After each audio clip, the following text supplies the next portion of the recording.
आज का हमारा वीडियो विद्युत धारा के लेक्चर नंबर 2 पर होगा।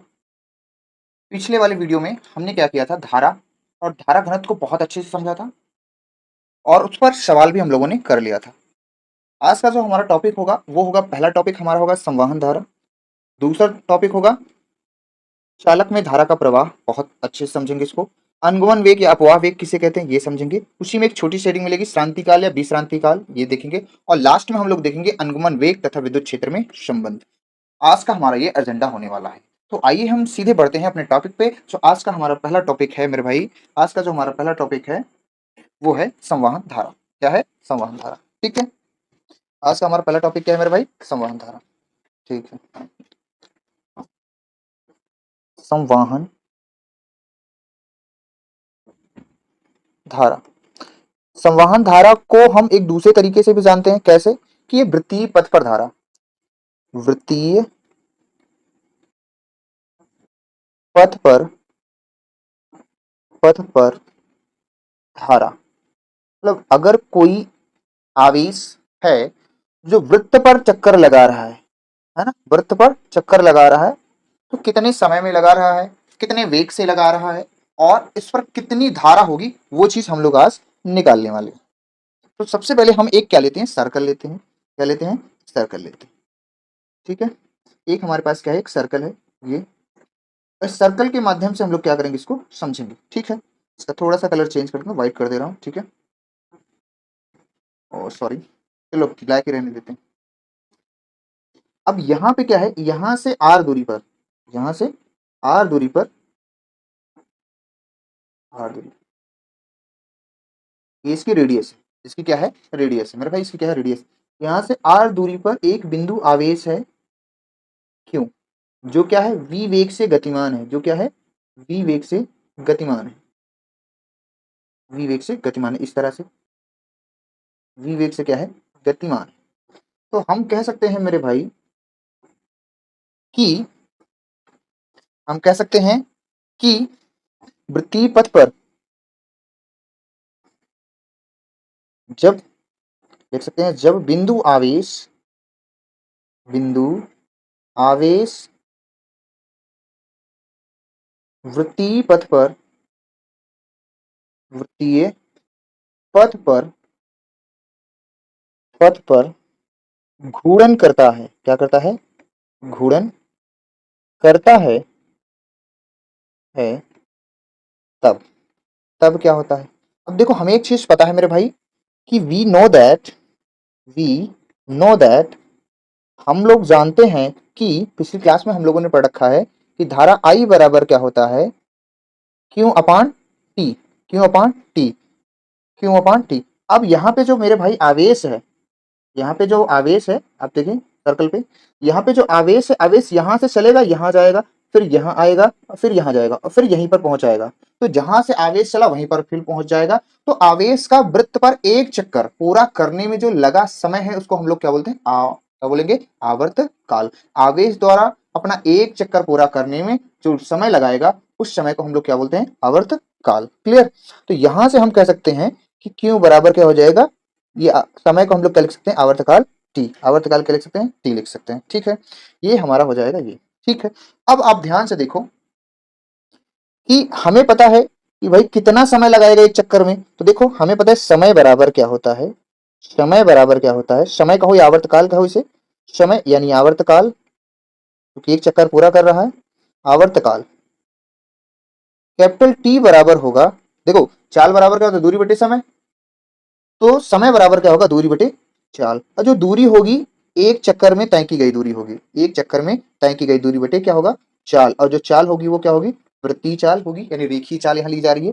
तो देख मेरे भाई, यहाँ से दूरी तुम्हारी क्या है, देखो एक चक्कर द्वारा चली गई दूरी कितनी होगी? 2 पाई आर। ये हो जाएगा 2 पाई आर बटे चाल कितनी है? v। अब इस t का मान उठा के मेरे भाई यहाँ पे रख दो, t का मान ये उठा के यहाँ रख दो। तो जो हमारी धारा होगी, यहाँ पे रखना है, टिक जहाँ मार रहा हूँ। तो जो हमारी धारा होगी मेरे भाई क्या हो जाएगी? क्यू अपान टी। और टी का मान कितना है? 2 पाई आर बटे v। v कहाँ चला जाएगा मेरे भाई? ऊपर। जब ये ऊपर जाएगा तो हो जाएगा q v upon 2 pi r. यही हमारी क्या हो जाएगी? धारा हो जाएगी। यहाँ पे मेरे भाई v क्या है? रेखीय वेग है। क्या है? रेखी वेग। क्लियर? अरे बोलते नहीं। अरे यार रेखा कहाँ से आ रही है? रेखा को बड़ा याद कर रहा हूँ मैं। रेखीय वेग है, रेखा नहीं है मेरे भाई। चलो, अब यहां से एक चीज हम और लिख सकते हैं। इस ये आवेश यानी इलेक्ट्रॉन चक्कर लगा रहा है, तो हम इसको क्यों के स्थान पे इस तरह भी लिख सकते हैं मेरे भाई, e v upon two pi r. E v upon two pi r भी लिख सकते हैं, क्योंकि यहाँ पे इलेक्ट्रॉन है। ई क्या है? इलेक्ट्रॉन है। क्योंकि किसी चालक में जो आवेश का प्रवाह है वो धारा है, लेकिन किसी चालक के अंदर जो गति करता है वो कौन होता है? इलेक्ट्रॉन। ठीक है, तो आवेश और इलेक्ट्रॉन के रूप में हम लोग लिख सकते हैं। ठीक है, आगे हम साइड में देखेंगे भाई, आगे की चीजें और भी चीजें इसमें हैं। देखिए यहाँ पे देखिए साइड में हम देख लेते हैं और चीजें। ठीक है, अब यहाँ पे क्या है मेरे भाई कि हमें पता है कि आवर्तकाल जो है, जिसे कहते हैं आवेश द्वारा एक चक्कर पूरा करने में लगा समय, क्या कहलाएगा? आवर्तकाल। यहाँ पे एक चीज और निकलती है, आवृत्ति। तो आवृत्ति क्या है? आवेश एक सेकंड में जितना चक्कर लगाएगा उसकी क्या कहलाएगी? आवृत्ति। आवृत्ति बराबर होता है 1/, आवर्त काल। ये हम लिख सकते हैं। तो यहीं से भी यूज कर सकते हैं। यहाँ से टी जो है 1/n, n बराबर क्यू। अगर हम कहें कि आई बराबर क्या होता है? Q by T. और टी बराबर क्या होता है मेरे भाई? क्यू बराबर क्या होता है? 1/n। n क्या है मेरे भाई? आवृत्ति है। n कहाँ चला जाएगा? ऊपर, तो ये हो जाएगा n इंटू क्यू। आवृत्ति और आवेश देकर डायरेक्टली पूछे तो यहाँ से लगाते हैं। ठीक है, ये हो जाएगा एक फॉर्मूला। अब एक चीज और समझना है, यहाँ पे जो सूत्र मेरा लिखा गया है, यहाँ पे देखो, जहाँ पे मैं टिक कर रहा हूँ, यहाँ पे जो सूत्र लिखा है वो रेखीय वेग के रूप में लिखा है। अगर इसको हम कोणीय वेग के रूप में लिखना चाहें तो देखो यहाँ पे क्या होगा। क्योंकि सबको पता है कि v बराबर क्या होता है? आर इंटू ओमेगा होता है। आर इंटू क्या होता है? ओमेगा। अब इसका मान यहाँ पे जो हमने टिक मारा इस फॉर्मूले में रख दिया जाए, तो आई बराबर क्या हो जाएगा? ई है आर इंटू ओमेगा, इंटू क्या हो जाएगा? ओमेगा बटे क्या है? 2 पाई आर। मेरे भाई यहाँ से क्या होगा कि आर से आर कट जाएगा, तो आई बराबर जो फार्मूला निकलेगा वो होगा ई ओमेगा अपान 2 पाई। ये हमारा क्या होगा? कोणीय वेग के रूप में धारा आ गई।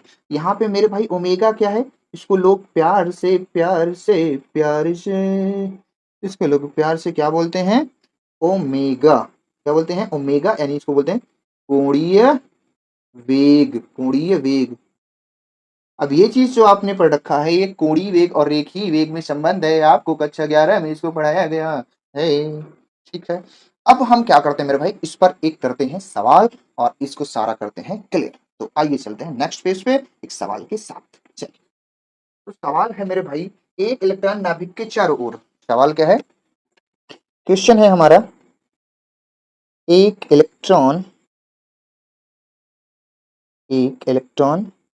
नाभिक के नाभिक नाभिक के चारों ओर नाभिक के चारों ओर 5 × 10⁻11 मीटर माइनस 11 मीटर की त्रिज्या की कक्षा में की त्रिज्या की त्रिज्या की की त्रिज्या की कक्षा में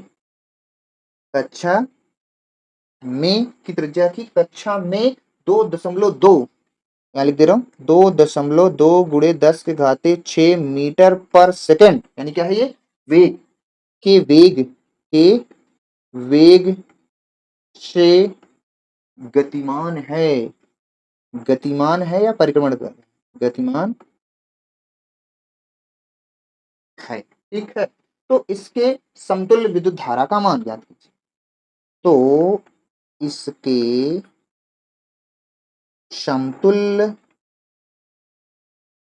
विद्युत धारा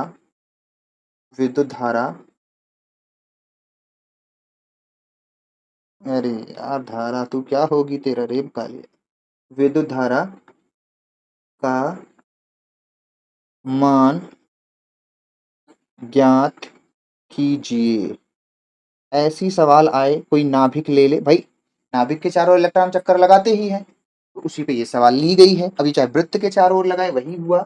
तो सवाल में जो हमारे पास डाटा दिया है, देखो मेरे भाई, जो डाटा दिया है पहले उसको आप लिख लो। क्या क्या दिया है मेरे भाई, देखो क्या दिया, एक इलेक्ट्रॉन नाभिक के चारों इतने मीटर त्रिज्या, जो आर है त्रिज्या वो कितनी है आर, 5 × 10 के घाते कितना है -11 मीटर। ठीक है, त्रिज्या की कक्षा में इतने वेग से, जो वेग है मेरे भाई कितना है 2.2 इंटू 10⁻6 मीटर पर सेकेंड है। ठीक है, ये बात भी सही है सर, ठीक ठीक ठीक ठीक। और कोई डाटा नहीं दिया है मेरे भाई। अब हमें तो ई का मान तो पता है ना, 1.6 इंटू 10⁻19 कूलाम।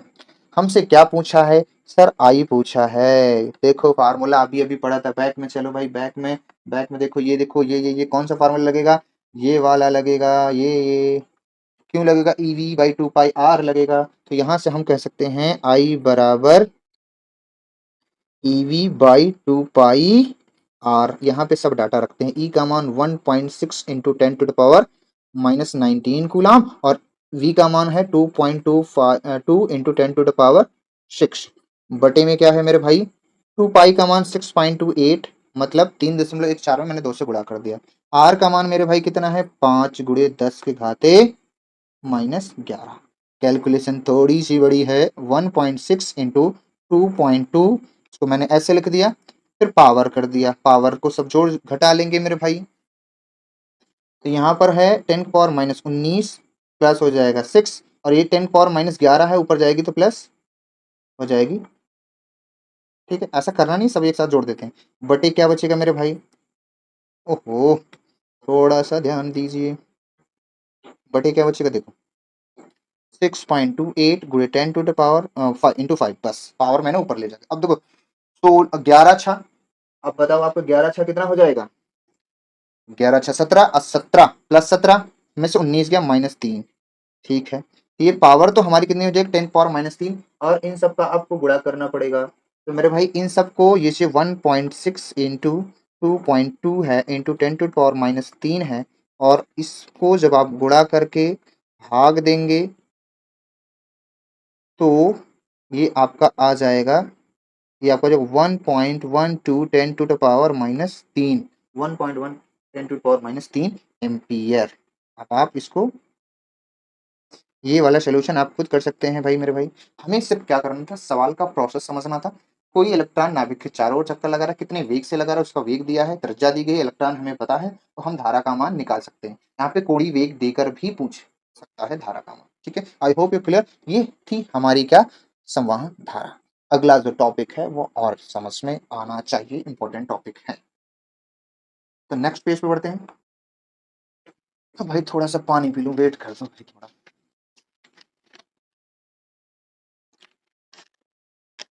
एक भाई जो सेकंड टॉपिक हमारा क्या था, सेकंड टॉपिक हमारा था कि चालक में आवेश का प्रवाह या धारा का प्रवाह। भैया बहुत ध्यान से समझा यार एक। दूसरा टॉपिक, दूसरा टॉपिक है चालक में धारा का प्रवाह। चालक में क्या करेंगे, धारा का प्रवाह देखेंगे। ये हमारा आज का टॉपिक है। ठीक है, नेक्स्ट वाला दूसरा टॉपिक। अब यहां से सबसे पहले क्या करते हैं, एक चालक तार लेते हैं। यार मेरे पास तो कोई बेलन है नहीं, मेरे को बनाना पड़ेगा। जी बनाना पड़ेगा, बनाना। चलिए आइए बनाते हैं, बनाना ही पड़ेगा तो आइए बना लेते हैं। ठीक है, तो हम क्या करते हैं, एक पहले चालक तार लेते हैं। एक एक बात मैं लिख दूंगा, आप समझिएगा एक एक बात। हमारे पास क्या है, एक चालक तार है, ये हमारे पास क्या है, एक चालक तार है। फिर से बनाते हैं यार, अच्छा नहीं बना। हमारे पास क्या एक चालक तार है। ठीक, अब एक चालक तार है।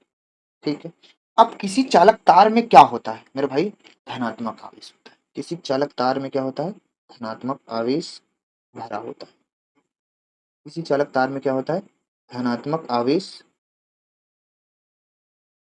भरा होता है। मतलब बहुत सारे इसमें धनात्मक आवेश होते हैं, एक दूसरे से कनेक्टेड रहते हैं, जुड़े रहते हैं। और इसी में मेरे भाई इलेक्ट्रॉन भी होता है। तो सबसे पहली बात मैं बात एक एक बात लिखते चलूंगा फिर समझाते चलूंगा, क्योंकि मेरे को भाई बहुत सारा इसमें लिखना भी है, बहुत सारी चीजें। पहली चीज जो इसमें ये है मेरे भाई कि चालक हम कहेंगे किसको, चालक वे हैं जिसमें धारा का प्रवाह आसानी से होता है, यानी कह सकते हैं चालक वे हैं, चालक वे हैं जिसमें धारा का प्रवाह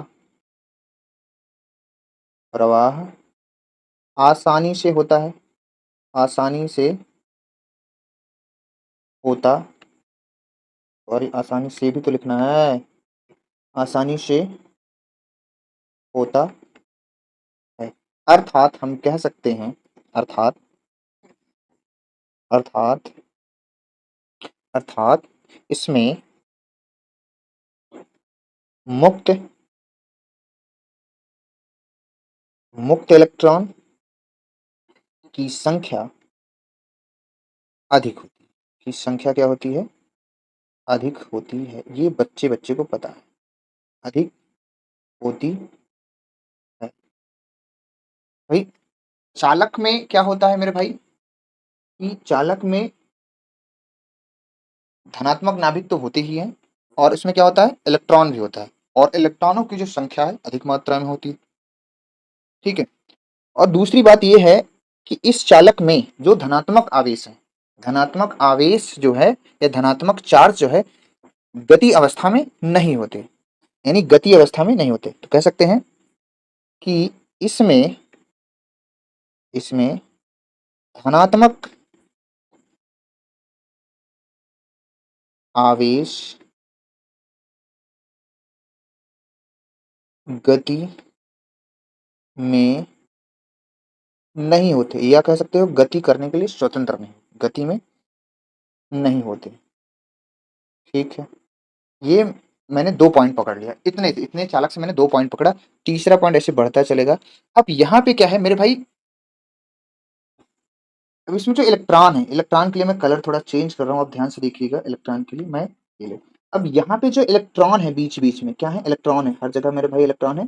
ठीक है, बहुत सारे इलेक्ट्रॉन है, मैं एक दो इलेक्ट्रॉन को लेके आपको समझा रहा हूँ। ठीक है, अब यहाँ पे जो इलेक्ट्रॉन है वो गति करते हैं, बहुत सारे इलेक्ट्रॉन है, मैं पहले बता दे रहा हूँ, मैं कुछ इलेक्ट्रॉन को दिखा रहा हूँ कि यहाँ पे जो इलेक्ट्रॉन है वो ऐसे गति करते हैं।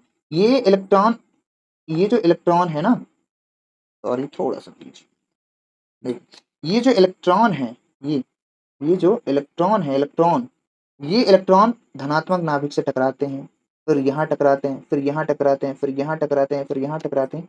इस तरह से क्या होता है, ये इलेक्ट्रॉन धनात्मक नाभिक से टकराकर बार बार अपनी ऊर्जा को क्या करते हैं, नष्ट करते हैं। मुक्त इलेक्ट्रॉन अगर पूछा जाए कि ये जो चालक तार है अभी विभवांतर से आरोपित नहीं किया गया इसमें, अभी यानी इसमें हम बैटरी या सेल नहीं लगाए, तो इसमें जो इलेक्ट्रॉन है वो किसके कारण गति करते हैं अगर पूछा जाए, तो बोला जाएगा, यहां से कह सकते हो मेरे भाई, थोड़ा सा मैं कलर चेंज करता हूं, कि मुक्त इलेक्ट्रॉन किसके कारण गति करते हैं चालक में, मुक्त इलेक्ट्रॉन, मुक्त इलेक्ट्रॉन तापीय ऊर्जा के कारण, किसके कारण, तापीय ऊर्जा के कारण गति करते हैं। अगर कोई चालक है उसमें पूछा जाए क्या इलेक्ट्रॉन गति नहीं करते, करते हैं, लेकिन क्या है वो धनात्मक नाभिक से एक दूसरे धनात्मक नाभिक से टकराते रहते हैं। तो मुक्त इलेक्ट्रॉन तापीय ऊर्जा के कारण गति करते हैं। एक चीज तो ये पता चला कि इस चालक तार ऐसा कोई तार रखा है, उसमें जो इलेक्ट्रॉन है वो रेस्ट में नहीं होते, वो गति करते हैं।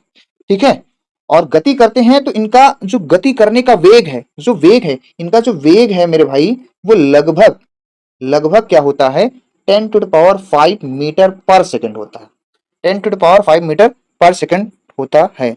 तब जब इसमें विभवांतर आरोपित नहीं किया गया है तब इनकी ये गति होती है। ठीक है, फिर चौथी बात ये है कि जो इसमें इलेक्ट्रॉन गति कर रहे हैं मेरे भाई, है ना, जिगजैग ब्राउनी गति जो इलेक्ट्रॉन मेरे कर रहे हैं, ब्राउनी गति जो इलेक्ट्रॉन गति कर रहे हैं वो धनात्मक नाभिक से इधर उधर टकराकर गति कर रहे हैं, उनकी जो गति है वो कितनी मानी गई, 10⁵ मीटर पर सेकेंड। कब, जब इसमें विभवांतर आरोपित नहीं किया गया है। बातों को एक एक ध्यान से सुनो मेरे भाई। अब अगली बात क्या है कि मुक्त इलेक्ट्रॉन के तापीय ऊर्जा के कारण अब ये जो तापीय ऊर्जा के कारण देखो इलेक्ट्रॉन क्या है आपस में क्या है एक दूसरे से, इलेक्ट्रॉन जो है धनात्मक नाभिक से एक दूसरे से टकरा रहे हैं और टकरा कर ये क्या कर रहा है अपनी सारी औसत ऊर्जा को क्या करता है शून्य कर देता है। अपनी सारी औसत ऊर्जा को क्या कर देता है शून्य, या अपना सारा औसत वेग क्या कर देता है शून्य कर देता है, जिससे इसमें धारा का प्रवाह नहीं हो पा रहा है। यानी हम किसी वैसे कटा हुआ वैसे वायर रखा है, हम छूते हैं तो करंट नहीं मारता, लेकिन अगर प्लग से किसी बैटरी से लगा तो छूते हैं तो करंट मारता। ये वही चीज है। तो क्या करता है ये इलेक्ट्रॉन अपने जो है आपस में टकराते रहते हैं और अपनी सारी औसत वेग क्या है जो तापीय ऊर्जा के कारण ऊर्जा इनको मिल रही है ये अपना औसत वेग क्या करते हैं शून्य कर देते हैं। तो हम बातों को लिख दे रहे हैं तो आप ज्यादा समझेंगे। तो मुक्त इलेक्ट्रॉन ठीक है के लिए के लिए तापीय ऊर्जा, थोड़ा सामा कर देना, मुक्त इलेक्ट्रॉन के लिए तापीय ऊर्जा के कारण मुक्त इलेक्ट्रॉन ऐसा लिखना, मुक्त इलेक्ट्रॉन ऐसा लिखो मेरे भाई सेंटेंस ठीक है। मुक्त इलेक्ट्रॉन ये मुक्त इलेक्ट्रॉन तापीय ऊर्जा के कारण ऊर्जा के कारण ऊर्जा के कारण इसका औसत वेग, किसका मुक्त इलेक्ट्रॉन का औसत वेग क्या होता है शून्य हो जाता है। औसत वेग क्या होता है शून्य होता है, शून्य हो जाता है, कह सकते हैं शून्य हो जाता है। ध्यान से समझिएगा भाई, ये कब की बात हो रही है जब इस चालक को क्या किया गया है विभवांतर आरोपित नहीं किया गया है। सोचो अभी बैटरी लगाएंगे, अभी बैटरी भी लगाऊंगा इसमें, तो इसकी जो औसत है औसत को ऐसे दिखाते हैं ये ये तो तापीय ऊर्जा के कारण इसका औसत वेग क्या होता है शून्य होता है। तापीय ऊर्जा के कारण ये गति भी करते हैं और गति भी मैंने कितनी बताई है 10⁵ ठीक है, यहां तक की बात ये है। अब हम क्या करते हैं कि इस चालक तार में हम क्या करते हैं विभवांतर आरोपित करते हैं। इस चालक तार में क्या करते हैं विभवांतर आरोपित करते हैं। तो मेरे भाई मैं पांचवा पॉइंट फिर से देखना, पांचवे पॉइंट से मैं क्या कर रहा हूं जो चेंज कर रहा हूं पांचवा पॉइंट, यहां से समझिएगा ध्यान से पांचवे पॉइंट से, क्योंकि पांचवे पॉइंट से मैं क्या करने चल रहा हूँ बैटरी ऐड करने जा रहा हूँ, क्या करने जा रहा हूँ बैटरी ऐड करने जा रहा हूँ। इसको मैं थोड़ा कर लेता हूँ ऊपर ठीक है, ये मेरा यहाँ पे हो गया। अब हम देखो दोबारा फिर से बनाते हैं, इस बार व्हाइट कलर से बनाएंगे हाय भाई। अब देखो यहाँ पे क्या है एक चालक तार फिर से मैंने लिया, ये वही चालक तार है क्योंकि उसमें मैं बना दिया हूँ, तो मैं ज्यादा गोची पोची करना नहीं चाहता हूँ उसमें ठीक है। इसमें भी अभी वही धनात्मक आवेश है, धनात्मक आवेश वो है वो स्थित रहेंगे। हम सिर्फ क्या करेंगे इलेक्ट्रॉनों की बात करेंगे। इसको हमने क्या किया इस बार क्या किया एक बैटरी से जोड़ दिया। हमने क्या किया इसको एक बैटरी से जोड़ दिया ठीक है। जब हम इसको बैटरी से जोड़ते हैं तो ध्यान से सुनना, पहले हमने क्या किया इसको बैटरी से जोड़ दिया। इसमें अब क्या है भाई यहाँ से आपको तो जैसे ही चालक के सिरों पर विभवांतर आरोपित किया जाता है, जैसे ही चालक के सिरों पर विभवांतर आरोपित किया जाएगा तो इस दिशा में ये आपका हाई पोटेंशियल होगा, ये आपका लो पोटेंशियल होगा। तो हाई पोटेंशियल कहेंगे, इसको क्या बोलेंगे लो पोटेंशियल।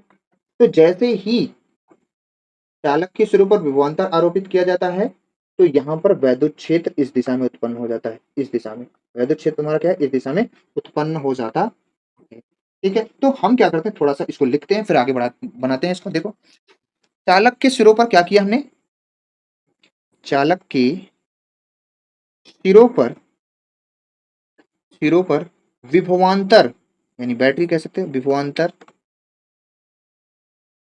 लगाने पर लगाने पर लगाने पर विद्युत क्षेत्र क्या उत्पन्न होता है मेरे भाई विद्युत क्षेत्र यानी ई उत्पन्न हो जाता है।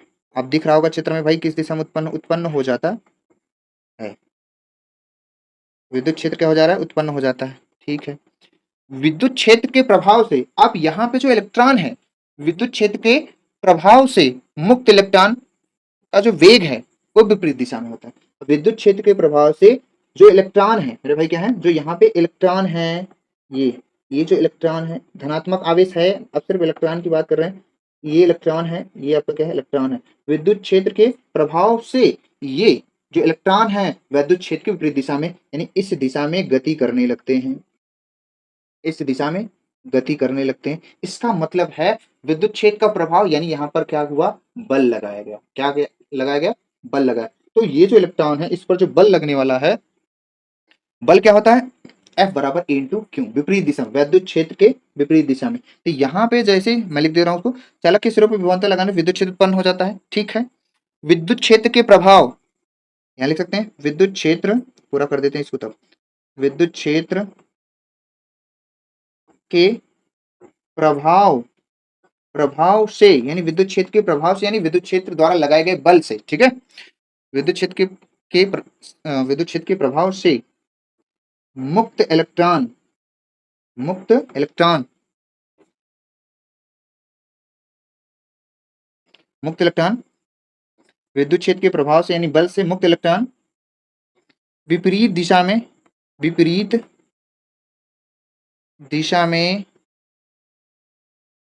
गति करने लगते हैं। ध्यान से समझिएगा मेरे भाई, मैं थोड़ा सा पेन चेंज कर रहा हूं यहाँ पे, ध्यान समझिएगा आप लोग। यहाँ पे क्या है कि विद्युत क्षेत्र के प्रभाव, प्रभाव का, इस प्रभाव का यहाँ पे मतलब जो है वो मेरे भाई है बल से।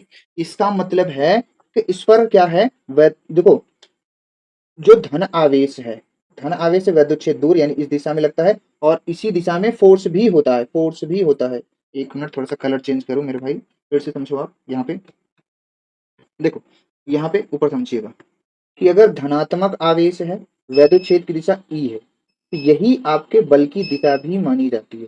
अगर ऋणात्मक आवेश है, वैद्युत क्षेत्र की दिशा ये है, तो ऋणात्मक आवेश पर जो बल है वो इसके विपरीत दिशा में लगता है। तो यहाँ पे जो इलेक्ट्रॉन है, यहाँ पे जो धनात्मक आवेश है उस पर तो वैद्युत क्षेत्र इसी दिशा में काम कर रहा है, वैद्युत क्षेत्र इसी दिशा में काम कर रहा है, लेकिन जो ऋणात्मक आवेश है, ऋणात्मक आवेश है वैद्युत क्षेत्र के विपरीत, यानी उस पर जो बल लग रहा है, वो जो बल लग रहा है वो इस दिशा में, तो इस दिशा में यानी कह सकते हो धारा के जो विपरीत दिशा में, यानी देखो धारा इधर से जा रही है आवेश, तो जो इलेक्ट्रॉन है धारा के विपरीत दिशा में फ्लो करते हैं। किसके कारण, किसके कारण, बल के कारण। वो बल कितना है, वो बल होता है, अगर सदिश फॉर्म में मैं लिखूं, F बराबर होता है, F बराबर होता है E इंटू ई। यहाँ पे माइनस चिन्ह ये बता रहा है कि इलेक्ट्रॉन पे जो बल लग रहा है उसके वैद्युत क्षेत्र के विपरीत दिशा में, वैद्युत क्षेत्र के विपरीत दिशा में, जिसकी वजह से इलेक्ट्रॉन सारे के सारे इलेक्ट्रॉन क्या हो रहे हैं, धारा के विपरीत दिशा में बह रहे हैं। भाई धारा की दिशा तो सबको पता है ना कि धनात्मक दिशा में धारा की दिशा है, लेकिन जो धारा की दिशा है ऋण आवेश की जब खोज हुई, जब पहले देखो जब धनात्मक आवेश था तो धनात्मक दिशा में ही धारा को माना गया, फिर अंत में जब खोज हुई किसके, ऋण आवेश की, तो ऋण आवेश की विपरीत दिशा में धारा को मान लिया गया, ठीक है। और यहाँ पे जो बल मेरे भाई लग रहा है, बल जो लग रहा है वो कितना है, F बराबर माइनस ई इंटू ई। अब इस पे एक्सेलरेशन भी लगेगा, तो एक्सेलरेशन भी हम यहाँ से निकाल सकते हैं, बाकी नेक्स्ट टॉपिक में देख लेंगे। अब मेरे भाई देखो ध्यान से समझो, बहुत काम की चीज है। अब मेरे भाई तुम लोग ध्यान से समझो, अब है जो, अब आप समझेंगे कि भैया यहाँ पे देखो वैद्युत क्षेत्र इस दिशा में, इलेक्ट्रॉन आपका ये है, हाई लो पोटेंशियल का काम है यहाँ पे, हाई पोटेंशियल से लो पोटेंशियल में वैद्युत क्षेत्र है, और जो इलेक्ट्रॉन है इसकी विपरीत दिशा में गति करेंगे, किसके कारण, वैद्युत क्षेत्र के प्रभाव, यानी प्रभाव एक बल लग रहा है, और जिस बल की वजह से इलेक्ट्रॉन क्या कर रहे हैं, चालक में धारा के विपरीत दिशा में गति कर रहे हैं, और वो सूत्र मैंने यहाँ लिख दिया है, ठीक है। अब चालक में मुक्त इलेक्ट्रॉन पर एक बल कार्य कर रहा है, भाई अभी बोला ना कि चालक में एक मुक्त इलेक्ट्रॉन पर बल कार्य कर रहा है, वो बल की वजह से मुक्त इलेक्ट्रॉन का नियत औसत वेग, जो नियत औसत वेग यहाँ पे मेरे भाई ध्यान से सुनो, यहाँ पे जहां रेड रेड चला रहा हूं, यहाँ पे जो नियत औसत वेग है ना वो 0 हो गया था। अब इस बल की वजह से चालक में नियत औसत वेग जो है आपका क्या होगा, नियत रहेगा, यानी वेग जो है वो औसत नियत वेग नियत रहेगा। इस नियत वेग को लोग प्यार से बोले हैं का, बोलो का, अनुगमन वेग या अपवाह वेग, जो हमारा थर्ड वाला टॉपिक है। तो हम थोड़ा सा इसको थोड़ा छोटा करते हैं और मैं तुम्हें इसे अच्छे से समझाते हैं। अरे क्या हो गया, सॉरी, नो नो नो, फिर से पूरा लेते हैं भाई, थोड़ा सा छोटा करते हैं ताकि स्पेस बनाया जाए और थोड़ा समझाया जाए और अच्छे से, थोड़ा सा छोटा करते हैं। और जा मेरे भाई, ये टाइम टेकन ले तो बहुत ही गुस्सा लगा था मैंने। देख एक बार और कोशिश करते हैं, थोड़ा सा छोटा करते हैं, ठीक है। अब देखो यहाँ पे हो गया, बस बस बस बस बस बस बस बस बस। अब देख मेरे भाई, अब तुम देखो क्या है कि लास्ट वाला पॉइंट मुझे यही करना था, इसलिए मैंने थोड़ा सा जगह बनाया, छोटा कर दिया। अब तुम देखो मेरे भाई, चालक के सिरों पर विभवांतर आरोपित किया मैंने, विद्युत क्षेत्र के प्रभाव से मुक्त इलेक्ट्रॉन विपरीत दिशा में गति करे। ठीक है, अब इसी को हम फिर से कह सकते हैं कि जो अपवाह वेग उत्पन्न हो रहा है वैद्युत क्षेत्र की वजह से उत्पन्न हो रहा है। ठीक है, तो यहाँ पे कह सकते हैं चालक पर या चालक के मुक्त इलेक्ट्रॉन पर लिख सकते हैं, चालक के मुक्त इलेक्ट्रॉन, राइटिंग कितनी गड़बड़ हो पर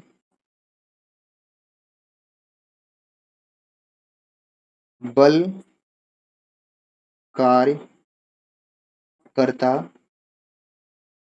है, जिसकी वजह से सॉरी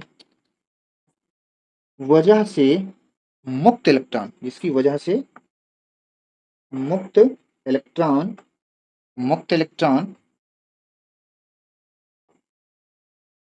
एक नियत औसत वेग से, एक नियत औसत वेग से, नियत औसत वेग से गति करते हैं, उसे अनुगमन वेग कहते। इसको हम अभी टॉपिक को दोबारा लेंगे मेरे भाई। अब तुम इसको एक बार अच्छे से फिर से समझ लो, फिर से पूरी बात ध्यान सुनने पे लगाना। ठीक है, लिखने वाली जो चीजें थी मैंने सब लिख दी है, अब तुम ध्यान से लास्ट बार सुनो, जहां भी मैं टिक मारूंगा वहां पे आप ध्यान दीजिएगा। देखो, चालक में धारा का प्रवाह पड़ना है, तो भाई हमें क्या है कि चालक वे हैं जिसमें धारा का प्रवाह क्या होता है, आसानी से होता है, और इसमें मुक्त इलेक्ट्रॉन की संख्या अधिक होती है। ठीक है भाई, ये सब लोग जानते हैं, ये तो पहली चीज। और इसमें क्या है कि कोई चालक तार है तो उसमें धनात्मक आवेश का जाल होता है, मतलब धनात्मक जो आवेश है एक दूसरे से बॉन्डिंग में रहते हैं, वो गतिमान नहीं होते हैं, तो इसमें धनात्मक आवेश गति नहीं करते हैं, इसमें धनात्मक आवेश क्या होते हैं आपके, गति नहीं करते हैं, मैंने ये बता दिया। ठीक है, अब इसमें इलेक्ट्रॉन भी होते हैं, तो इसमें जो इलेक्ट्रॉन अभी ये जब ये क्या किया गया है, विभवांतर आरोपित नहीं किया गया इसमें, तो इसमें जो मुक्त इलेक्ट्रॉन है मेरे भाई, जो ये जो है आपके क्या है, मुक्त इलेक्ट्रॉन, ये जो मुक्त इलेक्ट्रॉन है तापीय ऊर्जा के कारण गति करते हैं। जो टेम्परेचर होता है उस टेम्परेचर की वजह से ये क्या करते हैं, गति करते हैं, और इनकी जो गति है वो 10⁵ मीटर पर सेकेंड लगभग मानी गई है। और ये जो इलेक्ट्रॉन है ना, जिगजैग टेढ़ा मेढ़ा गति कर रहे हैं ना, पिंक कलर वाला देखिए आप इलेक्ट्रॉन, ये जो टेढ़ा मेढ़ा जिगजैग ब्राउनी गति कर रहे हैं, और मुक्त इलेक्ट्रॉन तापीय ऊर्जा के कारण इसका औसत वेग, इनका जो आपस में टकरा टकरा के जो इनका औसत वेग है ये हो जाता है शून्य हो जाता है, ये औसत क्या हो जाता है, औसत वेग शून्य हो जाता है। ठीक है, तो यहाँ तक की बात है। इसीलिए हमें क्या होता है, जैसे कोई तार रखा हुआ है, अभी उसमें बैटरी या फिर किसी वोल्टेज या किसी बोर्ड से नहीं लगा हुआ है, तो उसको हम टच करते हैं तो करंट नहीं मारता है। यही कारण है कि तापीय ऊर्जा के कारण जो इसका औसत वेग है वो शून्य होता है, करंट फ्लो नहीं हो पाता। हालांकि इलेक्ट्रॉन उसमें गति करते हैं, लेकिन जैसे ही चालक के सिरों पर विभवांतर आरोपित किया जाता है तो वैद्युत क्षेत्र उत्पन्न हो जाता है। आप देख पा रहे हैं दूसरे चित्र में वैद्युत क्षेत्र उत्पन्न हो जाता है, वैद्युत क्षेत्र उत्पन्न हो जाता है। अब विद्युत क्षेत्र के प्रभाव से यानी बल से मुक्त इलेक्ट्रॉन विपरीत दिशा में, तो मुक्त इलेक्ट्रॉन है वैद्युत क्षेत्र के क्या होते हैं, विपरीत दिशा में गति करने लगते हैं। ठीक है, और विद्युत क्षेत्र के प्रभाव से मुक्त इलेक्ट्रॉन के विपरीत दिशा में गति करनी, इसका मतलब है कि इन ऋणावेश पे जो इलेक्ट्रॉन है उस पर क्या हुआ, एक बल कार्य किया जो कि वैद्युत क्षेत्र के विपरीत दिशा में। तो मैंने ये बल लिख दिया, देखो F बराबर E into q, e into e, लेकिन माइनस चिन्ह क्या बता रहा है कि वैद्युत क्षेत्र के विपरीत दिशा में एक बल कार्य किया, जिससे सभी इलेक्ट्रॉन क्या है, एक संरेखित दिशा में सीधी रेखा में गति कर रहे हैं। ठीक है, और तेजी से गति कर रहे हैं। फिर क्या हुआ, ये मुक्त इलेक्ट्रॉन पर एक बल कार्य किया, इस बल की वजह से, जो बल कार्य किया ये बल की वजह से मुक्त इलेक्ट्रॉन एक नियत औसत वेग से गति करने लगता है, इसी को हम लोग बोलते हैं क्या, औसत वेग। ठीक है, आई होप ये क्लियर, अब आपको शायद क्लियर है मेरी बातें, मैं ये ठीक है, अब आपको क्लियर है। इस तरह से हम लोग क्या कर सकते हैं, पढ़ सकते हैं। अब हम लोग देखेंगे अनुगमन वेग एक्चुअल में क्या। ठीक है, अनुगमन वेग हालांकि हम लोग समझ चुके हैं कि बल के कारण ही आता है, तो हम इसको थोड़ा सा नेक्स्ट पेज पे चलते हैं। तो अब हम अनुगमन वेग के थोड़ा सा फिर से समझेंगे। हमारा क्या है, ड्रिफ्ट वेलोसिटी, क्या है, ड्रिफ्ट वेलोसिटी। ओ भैया चेंज कर ले पेन। अनुगमन वेग, अनुगमन वेग, अनुगमन वेग, ये अनुगमन वेग क्या है, अब ये इलेक्ट्रॉनों के टक्कर, अभी इलेक्ट्रॉन क्या है, वैद्युत क्षेत्र की विपरीत दिशा में गति कर रहे हैं, तो इलेक्ट्रॉनों के दो क्रमागत टक्करों के बीच भाई इलेक्ट्रॉन अगर चल रहा है तो भाई इलेक्ट्रॉनों के बीच दो क्रमागत टक्कर भी हो रही है। इलेक्ट्रॉनों के दो क्रमागत टक्करों के बीच जो औसत नियत वेग है, इसका क्या है, जो औसत नियत वेग है, क्या है, औसत नियत वेग है, उसी को हम लोग क्या बोलते हैं, अनुगमन वेग। तो हम लिख सकते हैं यहाँ पे मुक्त इलेक्ट्रॉनों के दो क्रमागत क्रमागत टक्करों टक्करों टक्करों का औसत नियत वेग, का औसत औसत नियत वेग अनुगमन वेग कहलाता है। अनुगमन वेग कहलाता है। इसको आप इस तरह से भी लिखा जो है बता सकते हैं, अनुगमन वेग कहलाता है। इसे पीछे देखो, पीछे बैक चलो, बैक में क्या है देखो, यहाँ पे मुक्त इलेक्ट्रॉन पर एक बल कार्य करता है, उस बल की वजह से मुक्त इलेक्ट्रॉन के एक नियत औसत वेग से गति करते हैं। तो जो बल की वजह से जो इलेक्ट्रॉन है एक नियत वेग से गति कर रहे हैं, हालांकि इलेक्ट्रॉन इसमें भी टकराते हुए चलते हैं, पर यही लिख दिया गया कि मुक्त इलेक्ट्रॉन दो क्रमागत टक्करों को औसत नियत वेग, ये औसत नियत वेग आपका क्या होता है, अनुगमन वेग। इसे वीडी से व्यक्त करते, ठीक है, इसे वीडी से क्या करेंगे हम लोग, व्यक्त करेंगे। भाई मेरे भाई इसका मात्रक क्या होगा, मात्रक वही मीटर पर सेकेंड। बीमा क्या होगी, बीमी सूत्र, तो आपका बीमी सूत्र होगा वो क्या होगा मेरे भाई, आपका जो बीमी सूत्र होगा क्या, ml0t-1, यानी जो वेग की बीमा है वही अनुगमन वेग की बीमा है। ठीक है, ये हो गया हमारा मुक्त इलेक्ट्रॉन। मुक्त इलेक्ट्रॉन, सॉरी, अनुगमन वेग है, अनुगमन वेग वीडी है। अब इसको हम थोड़ा से भी वैद्युत क्षेत्र के साथ जब इसका रिलेशन देखेंगे तो हम इसको बहुत अच्छे से पढ़ेंगे और इसका एक फार्मूला निकल के आएगा। ठीक है, तो आइए देखते हैं।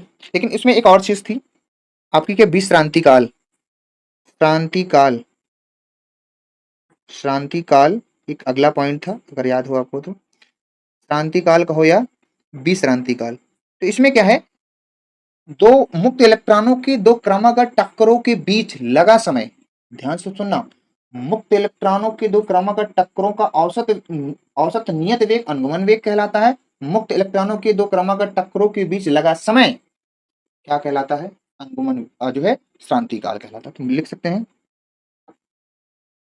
मुक्त इलेक्ट्रॉनों के दो क्रमागत टक्करों टक्करों के बीच, टक्करों के बीच लगा समय क्रांतिकाल, क्रांतिकाल कहलाता कहलाता क्या कहलाता है, क्रांतिकाल कहलाता है। अब ध्यान से समझो, इसे हम थोड़ा सा और देखें, इसे हम तो या टाउ से व्यक्त करते हैं, तो या टाउ से क्या करते हैं, व्यक्त करते हैं। और ये जो होता है ये टेम्परेचर का व्युत्क्रमानुपाती होता है। इसको हम थोड़ा आगे देखेंगे, ये अभी ध्यान दें। तो हमारे पास ये छोटी छोटी दो हेडिंग है थी, मुक्त इलेक्ट्रॉनों के दो क्रमागत टक्करों के बीच का औसत नियत वेग, औसत नियत वेग ही आपका क्या कहलाता है, अनुगमन वेग, वीडी से प्रदर्शित करेंगे, इसका फार्मूला अभी हम निकालेंगे। और श्रांति काल क्या है, दो क्रमागत टक्करों के बीच औसत के बीच लगा समय श्रांति काल कहलाता है, इसको हम लोग टाउ से व्यक्त करते हैं। ठीक है, हमारा ये टॉपिक होगा। एक लास्ट टॉपिक जो आप, अगर हम पहले पेज पे आपको दिखाएं, देखिए पहला पेज पे क्या है, देखो, संवहन धारा हो गया, चालक में धारा का प्रवाह, अनुगमन वेग हो गया, क्रांति काल भी हो गया। अब अनुगमन वेग तथा विद्युत क्षेत्र में संबंध बच गया है, अनुगमन वेग तथा विद्युत क्षेत्र में संबंध, इसको आप ध्यान से समझिएगा, बहुत ही अच्छे से निकल के आने वाला है। ठीक है, ये लास्ट टॉपिक होगा और इसको हम लोग बहुत अच्छे से पढ़ते हैं। ठीक है, तो आइए हम चलते हैं अपने लास्ट वाले टॉपिक पे। तो हमारा लास्ट टॉपिक है क्या मेरे भाई, अपवाह वेग, अपवाह वेग कहो या अनुगमन वेग, अनुगमन अनुगमन वेग तथा विद्युत क्षेत्र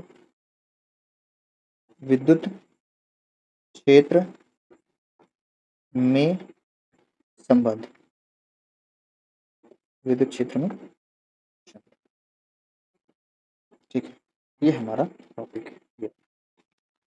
अब देखो मेरे भाई कि जो मैंने ये देखो, एक चीज ध्यान देना, आपको ये तभी हो पाएगा, अनुगमन वेग और वैद्युत क्षेत्र में संबंध आप तभी बता पाएंगे जब अभी मैंने चालक वाली सारी बात बताई है।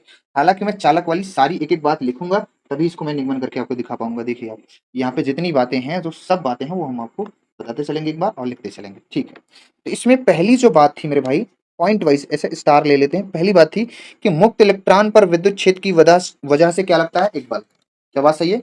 अभी अभी लिखा था ना कि भाई मुक्त इलेक्ट्रॉन पर वैद्युत क्षेत्र की वजह से एक बल कार्य करता है। वो बल हमने बताया था F बराबर E इंटू ई। तो यहां लिख सकते हैं मुक्त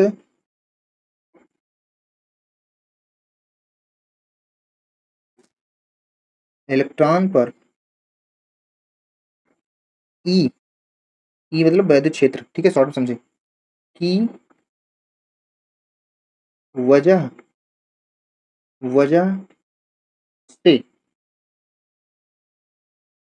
लगने वाला लगने वाला वाला बल बल, ठीक है।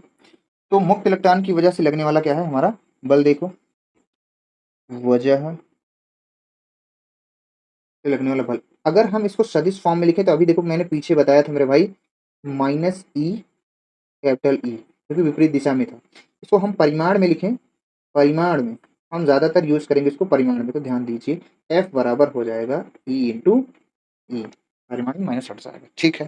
फिर ये तो हो गया हमारा पहला पॉइंट। दूसरा पॉइंट क्या था कि भाई मुक्त इलेक्ट्रॉन पर बल के फलस्वरूप अगर बल लग रहा है तो त्वरण पक्का उत्पन्न होगा। तो बल की वजह से यहां लिख सकते हैं मुक्त इलेक्ट्रॉन पर बल की वजह से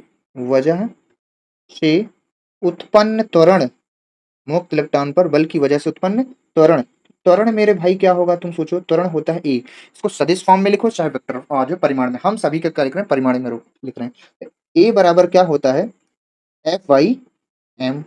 अब यहां से हम क्या कह सकते हैं, ए बराबर एफ का मान कितना है, ये वाला यूज करेंगे भाई, ई कैपिटल ई बटे एम। ये हमारा क्या आ गया, बल की वजह से उस मुक्त इलेक्ट्रॉन पे जो चालक के अंदर गतिमान है वैद्युत क्षेत्र की विपरीत दिशा में, उस पर लगने वाला क्या है, बल।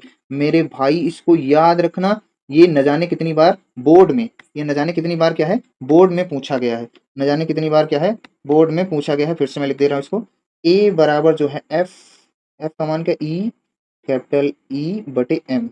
इसको आप याद रखना, याद रखना, याद रखना, एक नंबर में कई बार पूछा है। मुक्त इलेक्ट्रॉन पर जो लगने वाला त्वरण है वो कितना है, तो ई स्मॉल ई कैपिटल ई बटे एम। एम क्या है, मास ऑफ इलेक्ट्रॉन है। ई क्या है, मास ऑफ इलेक्ट्रॉन है, सॉरी एम क्या है, मास ऑफ इलेक्ट्रॉन है मेरे भाई, और ई क्या है, मास ऑफ, ओ सॉरी, आवेश का इलेक्ट्रॉन है, ठीक है। ई वैद्युत क्षेत्र है आपका कैपिटल ई, ठीक। अब यहाँ पे ध्यान से देखो, एक चीज मैंने और बताया था अभी, क्या कि इसके तापीय ऊर्जा के कारण, इसके तापीय ऊर्जा के कारण इसकी औसत ऊर्जा क्या होती है, शून्य होती है। तो जो इसकी औसत ऊर्जा है, जब बैटरी से ऐड नहीं हुआ है, औसत ऊर्जा या औसत वेग है, औसत वेग अभी मैंने बताया था आपको, वी यू वी बराबर क्या है, जीरो। देखो देखो देखो, अब बैक चल के देख लो भाई, देखो यहाँ पे, देखो देखो रेड वाले पे, देखो यहाँ पे, देखो देखो यहाँ पे, देखो मुक्त इलेक्ट्रॉन के तापीय ऊर्जा के कारण इसका औसत वेग क्या होता है, शून्य होता है, ठीक है। तो यहाँ पे मैंने क्या, इसका औसत वेग, जो इलेक्ट्रॉन का जो औसत वेग वो क्या है, शून्य है, ठीक है। इलेक्ट्रॉन का औसत वेग क्या है, शून्य है, ठीक है। किसके कारण, तापीय ऊर्जा के कारण। कारण क्या है इसका, शून्य होने का, तापीय ऊर्जा के कारण, पीछे हम लोग अभी अभी देख चुके हैं। अब हमें पता है, देखो मेरे भाई, क्रांतिकाल तो हमें पता ही है कितना है, टाउ है, ये तो पता है। इलेक्ट्रॉनों के बीच जो टक्कर से बल लग रहा है, और बल की वजह से जो है उनके बीच जो समय लग रहा है, सॉरी, जो उनके बीच क्या है, समय लग रहा है। अब एक चीज और देखो, एक अगली बात ये है कि जो अपवाह वेग है किसकी वजह से उत्पन्न हो रहा है, वैद्युत क्षेत्र की वजह से उत्पन्न औसत वेग है। तो ई जो है, ई यानी ई बोले थे वैद्युत क्षेत्र, वैद्युत क्षेत्र ई की वज अरे यार ये वजह क्या होता है? ई की वजह से, ई की वजह से उत्पन्न उत्पन्न औसत वेग, औसत वेग क्या होता है? यही आपका अपवाह वेग होता है। अभी अभी हम लोगों ने पीछे पढ़ा भाई, ई की वजह से इलेक्ट्रॉन एक संरेखित दिशा में गति कर रहते हैं, वैद्युत क्षेत्र की विपरीत दिशा में। जो बल की वजह से सारे इलेक्ट्रॉन क्या होते हैं? एक नियत वेग से गति करते हैं, उसको हम क्या बोलते हैं? औसत वेग कहते हैं। अब चूंकि अब यहां से हम क्या कर सकते हैं, क्योंकि यहां से हम लगा सकते हैं गति का प्रथम समीकरण, गति के प्रथम समीकरण से हम यूज करेंगे इसको।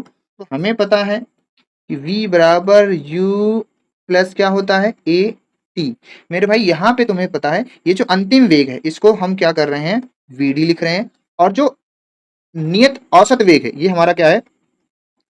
प्रारंभिक औसत नियत वेग जो है वो है हमारा प्रारंभिक वेग। प्रारंभिक वेग मेरा कितना है मेरे भाई? 0 है, प्लस a का मान ये देखो ये निकाल रखा है, e कैपिटल E बटे क्या होगा? m। ये अब यहाँ पे t क्या है मेरे भाई? at है, a का मान तो मैंने रख दिया यहाँ पे। अब t क्या है? समय है। यहाँ समय को किसको बताया गया है? देखो पीछे जाके, मुक्त इलेक्ट्रॉनों के दो क्रमागत टक्करों के बीच जो समय लग रहा है उस समय को यहाँ पे बोला जा रहा है श्रांति काल। तो टी के स्थान पे हम लोग क्या लिख देंगे? श्रांति काल। तो ये मेरे भाई वी डी बराबर हो जाएगा e upon m into tau. ये ई डी अपॉन हो जाएगा हमारा टाउ। यही हमारा क्या है? अनुगमन वेग का फार्मूला है। यही हमारा क्या है? अनुगमन वेग का सूत्र है। यही हमारा क्या है? अनुगमन वेग का सूत्र है। I hope you clear. अगर आप दिशा के फॉर्म में लिखना चाहे तो मैंने हर जगह यहाँ पे देखो माइनस था, मैंने परिमाण लिया है हर जगह। अगर मैं यहाँ में साइड में बता दे रहा हूँ, देखो यहाँ अगर मैं दिशा की बात करूं, दिशा दिशा में कहूंगा तो देख मेरे भाई यहाँ पे ये वाला टर्म यूज किया होता तो हर जगह क्या आता? माइनस आता कि नहीं आता? तो हम इसको लिख सकते हैं वी डी, ऐसा लिख सकते हैं। ई टाउ को अंदर ले लिया जाए, ये बटे एम, और यहाँ पे वैद्युत क्षेत्र में यहाँ पे लगा सकते हैं, माइनस में लगा सकते हैं, क्योंकि यहाँ पे माइनस यूज किया होता मैं तो हर जगह क्या आता? माइनस आता। ये आपका दिशा बताएगा, ठीक है। वेलोसिटी है तो इसकी दिशा होगी जरूर, तो माइनस में माइनस क्या करेगा? वैद्युत क्षेत्र की दिशा बताएगा। तो मुक्त इलेक्ट्रॉन की जो दिशा है वैद्युत क्षेत्र के विपरीत है, पीछे हम देख चुके हैं, ठीक है। इन सब चीजों को बहुत ध्यान से आप देखें, एक बार फिर से पढ़ें तो बहुत अच्छे से क्लियर हो जाएगा, ठीक है। अब एक और बात बनती है यहाँ पर मेरे भाई, एक नया चीज मिलेगा आपको यहाँ पर। ये जो है ना ई टाउ अपान एम है, ई टाउ अपान क्या है? एम जो है, ई टाउ अपान जो एम बन रहा है उसको बोलते हैं गतिशीलता। गतिशीलता एक टॉपिक होता है, बनता है गतिशीलता। क्या बोलते हैं उसको? हम लोग क्या बोलते हैं? गतिशीलता हो जाता है। क्या बोलता है? गतिशीलता, ठीक है। इसको यू से लिखते हैं। इसको अब हम नेक्स्ट वाले टॉपिक में इसको और पढ़ेंगे। और यहाँ पे जो हमने औसत वेग और वैद्युत क्षेत्र के बीच में संबंध बताया है वो चीज आपको क्लियर होंगी। और ये जो संबंध है बहुत काम का है, ये भी काम का है, दोनों काम का। आई होप ये सारा टॉपिक आपको क्लियर है। कुछ भी डाउट होता है तो आप हमें कमेंट करें, ठीक है। आज के लिए बस इतना ही, बाकी नेक्स्ट वीडियो में मिलेंगे आपको। तब तक के लिए bye bye, take care, thank you for watching.